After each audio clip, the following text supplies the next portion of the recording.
پڑوسی کے حقوق کیا ہیں؟ حضرت انس رضی اللہ تعالیٰ عنہ فرماتے ہیں کہ رسول اللہ صلی اللہ علیہ وآلہ وسلم نے ارشاد فرمایا کہ مجھے اس پروردگار کی قسم جس کے قبضہ قدرت میں میری جان ہے کہ کوئی مسلمان نہیں ہے جب تک کہ وہ اپنے ہمسائے کے لیے وہی بھلائی نہ چاہے جو اپنے لیے چاہتا ہے۔ حضرت معاویہ بن حیدر رضی اللہ تعالیٰ عنہ فرماتے ہیں کہ رسول اللہ صلی اللہ علیہ وآلہ وسلم نے ارشاد فرمایا کہ ہمسائے کا حق یہ ہے کہ وہ بیمار ہو جائے تو اس کی بیمار پرسی کی جائے، اگر وہ مر جائے تو اس کے جنازے کے ساتھ جائے، اگر وہ ادھار مانگے تو اس کو قرض دے، اگر ننگا ہے تو اس کو کپڑے پہنائے، اگر کوئی خوشی اس کو حاصل ہو تو اس کو مبارکباد دے،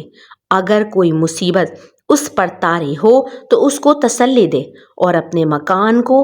اس کے مکان سے اونچا نہ کرے تاکہ وہ ہوا سے محروم نہ رہے، اور اپنے چولہے کے دھوئیں سے اس کو ایذا نہ پہنچائے۔ حضور نبی کریم صلی اللہ علیہ وآلہ وسلم نے ارشاد فرمایا، جب کوئی مسلمان بندہ مرتا ہے اور اس کے قریب تر پڑوسیوں میں سے 3 آدمی اس پر خیر کی گواہی دیتے ہوں تو اللہ تعالیٰ فرماتا ہے میں نے بندوں کی شہادت ان کے علم کے مطابق قبول کر لی، اور جو کچھ میں جانتا ہوں اس کو میں نے بخش دیا۔